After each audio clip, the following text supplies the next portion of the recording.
해방 이후 최악의 대법원장 조희대 씨는 물러나는 것이 맞다고 봅니다. 국민이 바본 줄 압니까? 조희대 씨? 어디다 대고 국민들 앞에서 이런 못된 짓을 합니까? 조희대 씨 정신 차리고 당장 나가십시오. 국회가 즉시 탄핵을 포함한 조희대 거치 논의를 시작해야 한다고 생각합니다. 대법원장에게 공갈 협박이나 늘어놓는 모습이 정청래 전 대표와 뭐가 다릅니까? 대법원장이 감히 대통령께 됨을 보고하지 않았다는 게 탄핵 사유라고 주장하는 것 자체가 권분립과 민주주의를 통째로 부정하는 발상입니다. 탄핵은 이제 중대한 헌법상 사유 위반의 사유가 있어야 되기 때문에 그렇게 딱 잘라서 이게 중대한 헌법 위반이다라고 그렇게 보기 좀 어려우니까. 자, 이렇게 정치권 논란이 큰데요. 김민석 대표 당 홍보위원장 임명 후에 조희대 대법원장을 겨냥한 첫 번째 지시를 내린 것으로 알려지고 있습니다. 어제 제가 홍보위원장을 김남중 위원장으로 임명한 이후에 첫 지시를 내렸습니다. 전국에 현수막 2개를 필수 개척하라. 하나는 민주의 황금시대를 열겠습니다. 또 하나는 법치 파괴 조희대는 물러나야 합니다. 이것은 전국에 걸도록 필수입니다. 전국에다가 현수막까지 걸면서 이 조희대 대법원장에 대한 압박 수위를 높이겠다. 지금 이런 얘기인데요.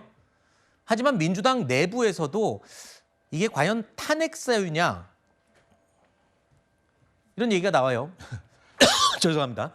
왜냐하면 조희대 대법원장이 대법관을 임명 제청을 하는 거는 기본 권한이거든요. 다만 청와대와 대통령과 사전에 상의를 하는 관례가 있었는데 이걸 건너뛴 거잖아요. 근데 이 건너뛴 이유도 지금 언론 보도를 통해 나타나는 내용은 이거예요.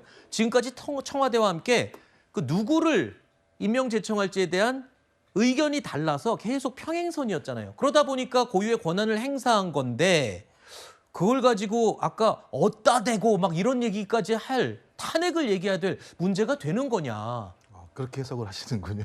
라고 저도 여당 의원들도 일부 얘기하는 걸로 저도 얘기를 들었습니다. 저도 김민석 대표처럼 방송만 아니었으면 네. 왜냐하면 이 문제가 이 단일 것만 얘기하는 게 아니죠. 그 이전에 이틀 만에 전원 합의체에 회부를 하고 9일 만에 소위 유죄 취지의 파기환송을 통해서 네. 그 당시 지지율 1위였던 야당 대선 후보를 아예 출마하지 못하게 하려고 하는 문제가 있었습니다. 네. 그때부터 탄핵 얘기가 제기됐던 거죠. 그렇다면 조희대 대법원장 같은 경우는 사법적 수단을 통해서 야당 대표를 출마하지 못하게 하는 수단으로 활용한 것 아닌가라고 하는 의문이 있었었고 그 이후에 지금 벌어진 문제도 마찬가지입니다만 네. 관례적으로 대통령과 협의를 통해서 그러니까 최종 임명권을 대통령이 가지고 있는 거죠. 제청권만 가지고 있는 상황인데 실제적으로 대법원 추천위원회에서 결정한 사항들을 법원 행정처장이 전화를 통해서 다시 다 싹 갈아엎으려고 했던 과정들이 지금 사실로 등장한 것이고 그다음에 그러면 왜 조희대 대법원장이 이런 일을 할 것인가라고 하는 근본적인 많은 사람들의 추정은 네. 재판 소원제 문제, 대법관 증언 문제에 대한 나름대로의 저항 아닌가 이런 측면에서는 조희대 소위 임명된 권력인 조희대 대법원장이 입법부와 행정부 양 두 가지의 결정에 대해서 반기를 드는 정치적 행위를 하는 것이 아닌가. 네. 이 문제에 대해서 어떻게 견제할 것인가. 견제 방안의 하나로서 일측에서는 탄핵이라는 얘기가 나오는 것이고요. 또 다른 부분에서는 그것이 네. 탄핵 사유인가 아닌가 논쟁이 붙는 부분이기 때문에 네네. 제가 볼 때는 사회적 토론이 필요하다. 이렇게 대법원장의 월권 행위들을 그대로 둘 것인가라고 하는 부분에 대해서도 우리가 토론해봐야 되는 거죠. 알겠습니다. 일단 그러니까 청와대와 왜 이견이 있어갖고 임명을 지금까지 못하고 있었냐라고 하는데 언론 보도에 따르면 대통령이 원한 판사가 있는데 대법원장 사법부에서 원하는 판사와 다르기 때문에 조율이 안 된 걸로 그렇게 언론에 나오고 있습니다. 그 해당 인물이 김민기 판사예요. 대통령이 그렇게 원했던 사람이.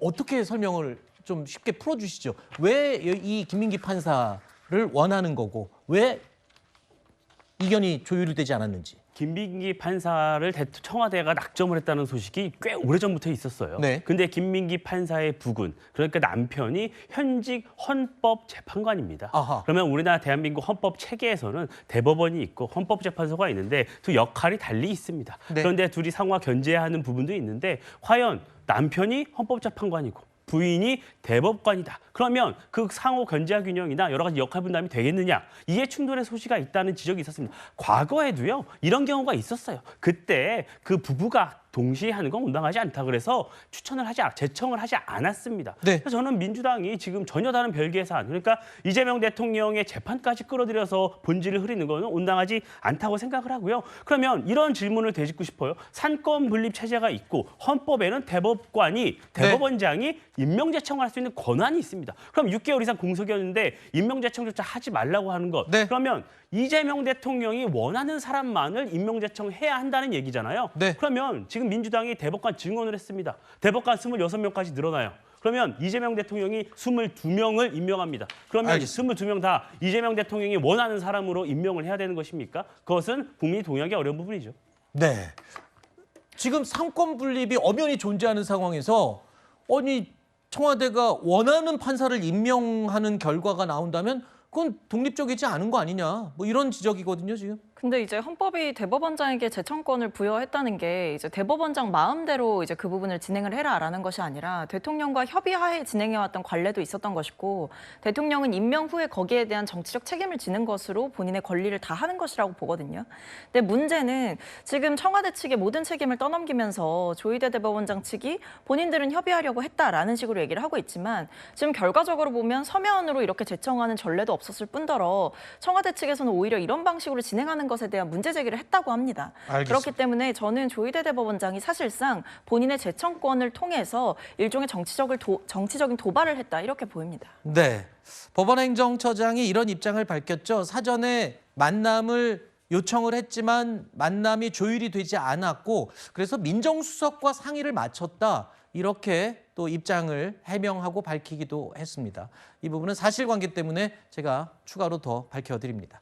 대법관을 제청하지 않고 있음으로써 재판받을 국민의 권리가 아주 심히 침해되었습니다. 대법원장이 이렇게 해도 되는 겁니까?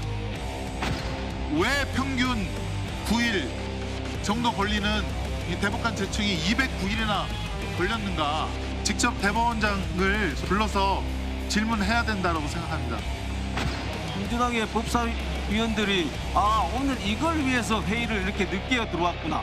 이걸 수기하느라고 그랬구나. 하고 여기에 출석을 대법원장이 해야 된다 그러면 대통령이 여기 출석해야 되는 겁니다. 똑바로 좀 알고 얘기를 하세요. 결국은 대법원장 출석시켜서 망신 주기 또 청문회 비슷하게 하자 이런 건데요. 이거야말로 직권남용이고 탄핵 사유입니다. 이거 불러서는 안 된다고 생각합니다.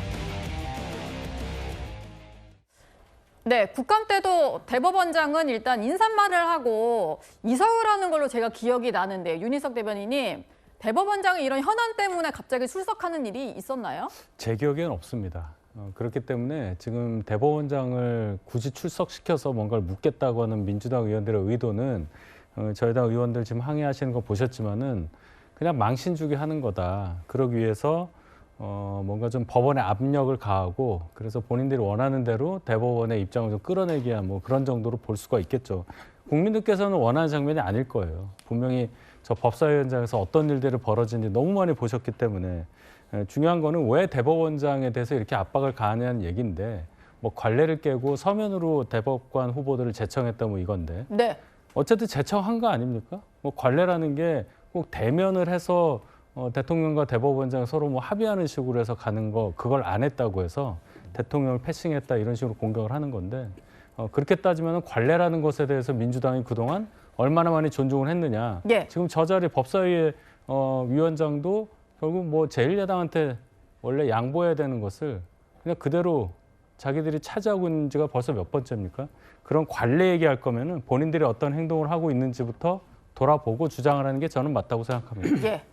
일단 뭐 국민의힘 반발 속에도 이제 출석 요구 안건이 의결이 됐는데 법원행정처장은 일단 요구는 할 수 있는데 그 다음 규정은 없다. 그리고 아직까지도 출석을 하겠다는 말은 안 나오는 그런 상황입니다. 일단 지금 민주당이 가장 화가 난 것은 관례를 깨고 왜 서면으로 제청을 했느냐 뭐 이런 부분 같은데 지금 뭐 야권에서는 반발을 하고 있습니다. 뭐 이런 식으로 부르는 거 망신주기다라고 얘기를 하고요. 한동훈 의원 같은 경우는 그동안 관례를 많이 깨온 법사위가 왜 이제야 관례를 따지느냐 뭐 이런 주장을 하고 있는 상황입니다. 차주현 교수님. 예. 그러니까 같은 선상에서 비교가 가능한지 모르겠어요. 왜 갑자기 이제 와서 따지느냐 이런 주장이거든요. 글쎄요. 뭐 일단 그러니까 여권의 주장을 보면 상당히 그러니까 조희대 대법원장이 그러니까 청와대를 좀 무시했다는 그런 인상을 그러니까 좀 자아내고 있습니다. 예를 들면 송영길 의원 같은 경우 뭐라고 이야기했냐면 어제 서면 제청하기 전에 오전에 청와대 방문 약속이 있었는데 일방적으로 취소를 했다고 지금 주장을 하고 있거든요. 예. 만약에 진짜 그러니까 이 조희대 대법원장이 청와대 방문을 해서 이 조율을 할 거로 이야기를 했다가 만약에 그걸 갖다가 일방적으로 취소를 하고 나타나지 않은 상태에서 서류 한 장만 들렁 던져 넣는 그런 형식이었다고 한다면 청와대 입장에서는 상당히 그러니까 관행을 깬 거 그 이상으로 대통령에 대한 예의가 아니라고 생각했을 가능성이 높다는 것이고 예. 또 하나는 이 지금 관례라는 부분도 있지만 아마 청와대 입장에서는 이렇게 딱 찍어서 말은 안 하고 있지만 이번에 그러니까 2명을 한꺼번에 제청을 했잖아요. 네. 이게 일종의 뭐랄까요? 끼워서 나눠먹기식의 제청 아니냐 이렇게 본다는 것이죠. 예를 들면 지난 올해 초에 사실 노태학 전 대법관이 그러니까 임기가 종료됐을 때 당시 그러니까 이 지금 청와대하고 조희대 대법원장하고 의견이 안 맞아서 후임 제청이 미뤄지고 있던 상황이었는데 네. 어제 지금 그러니까 이 제청을 한 거 보면 결국 본인이 그러니까 원하던 사람을 지금 찍어서 한 명 넣어가지고. 넣어가지고 예. 그래서 그 대신 이홍구 대법관 후임은 청와대가 원하는 사람 이런 식으로 해서 결국은 조희대 대법원장이 자신의 뜻을 관철하기 위한 일종의 나눠먹기식, 끼워 팔기 뭐 그런 식이 아니냐 이렇게 의심을 하고 있는 것 같아요. 그러다 보니까 그러한 청와대의 격앙된 그 사항이 아마 여당 의원들에게 전달이 되었고 그래서 상당히 강하게 반발하고 있는 것이 아닐까라는 생각이 드는데 저도 진실을 알 수 없기 때문에 이 정도의 사안에 대해서는 저는 청와대가 저간의 사정을 좀 밝힐 건 밝힐 필요가 있다는 생각이 듭니다. 네. 일단 청와대도 구체적인 설명은 하지 않고 있는데요. 왜 서면 제청을 하게 됐는지 조희대 대법원장 출근길에 기자들이 물어봤습니다. 어떤 반응이었을까요? 한번 확인해 보시죠. 대법원장님, 대법관 후임 청와대에 서면 통보하신 이유 있으실까요? 지금 5개월간 공석이었는데 청와대하고 조율이 잘 안 되신 건가요? 네, 저렇게 그냥 묵묵부답으로 출근을 했고요. 법사위에 출석한 노경필 법원 행정처장이 대신 그 과정을 설명했습니다. 그 목소리도 들어보시죠. 서면 제청하자는 아이디어는 대법원장이 낸 건가요? 아니면 처장님이 낸 건가요? 정확하게 말씀드리면 만남의 기회가 없었습니다. 그거는 요구하면 되는 거고 서면 제청을 요구를 했는데 안 됐습니다. 그런데 서면 제청하자는 그 아이디어는 누가 냈냐고요 지금. 제 질문은. 청와대 민정수석 측과 협의하는 과정에서 나온 이야기입니다.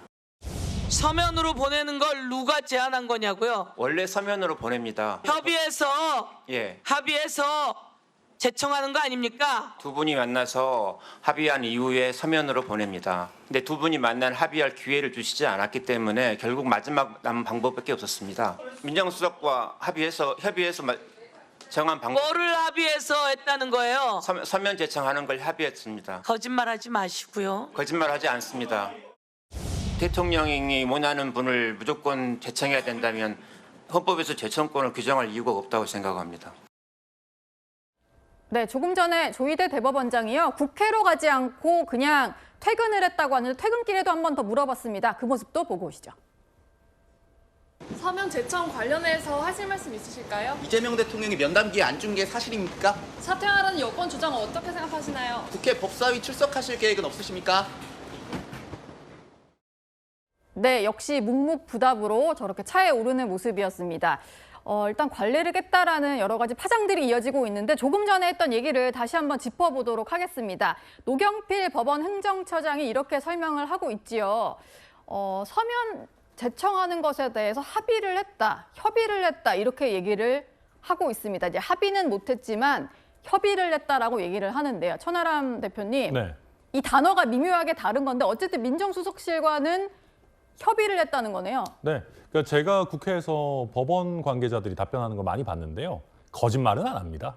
아무리 그래도 법원 행정처장이 나와서 거짓말하는 경우는 없습니다. 그러니까 지금 행정처장의 이야기대로 아마 높은 확률로 청와대에서 본인들이 원하는 사람을 대법원에서 제청해주지 않을 것 같으니까 만남을 거부했을 가능성이 있습니다. 예컨대 대통령과 대법원장이 정말 마주 앉은 상황에서 헌법상 제청권을 가진 대법원장이 저는 이런 사람을 제청하겠습니다라고 하면 대통령이 그걸 거부하는 것도 굉장히 어색해질 수 있거든요. 예. 그렇기 때문에 실무적으로 지금 법원행정처장이 말하는 것처럼 만남의 기회 자체를 청와대 측에서 차단했을 가능성이 저는 높아 보입니다.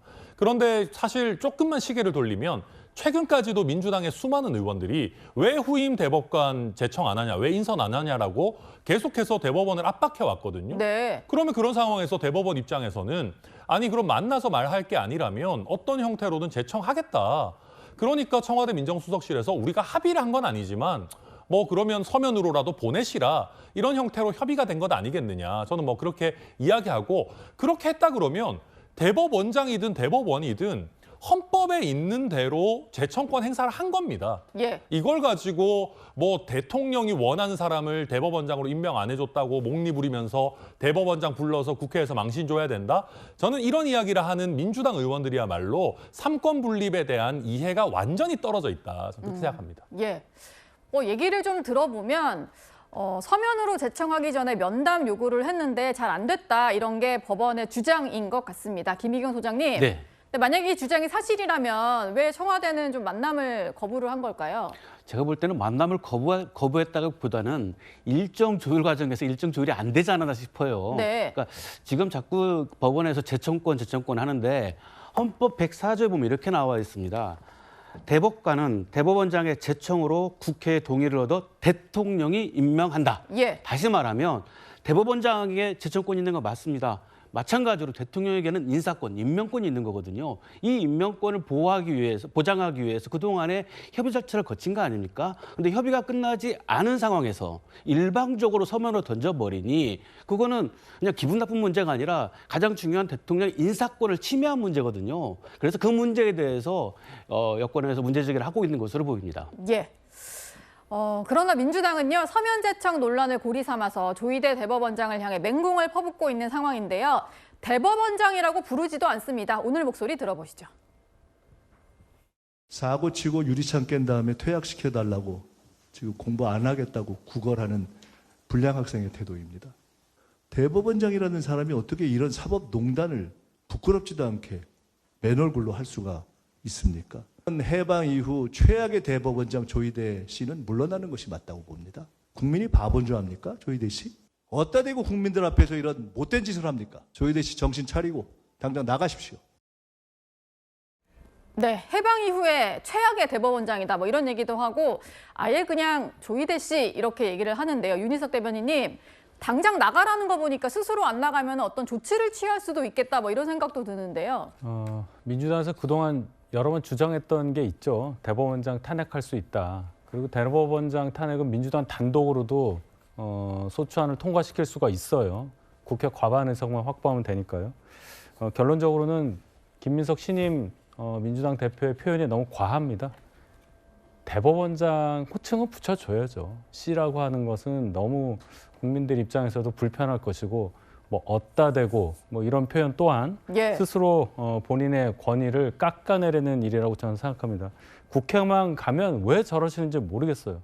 제 옆에 천하람 의원 계시지만 적어도 천하람 의원은 안 그러신 것 같은데 국회 안에서 서로에 대해서 공격하는 건 인정할 수 있지만 저런 용어를 가지고 저렇게 얘기를 하면 듣는 국민들께서 판단을 하시기도 전에 귀를 닫게 됩니다. 예. 그리고 다른 사람도 아니고 대법원장이에요.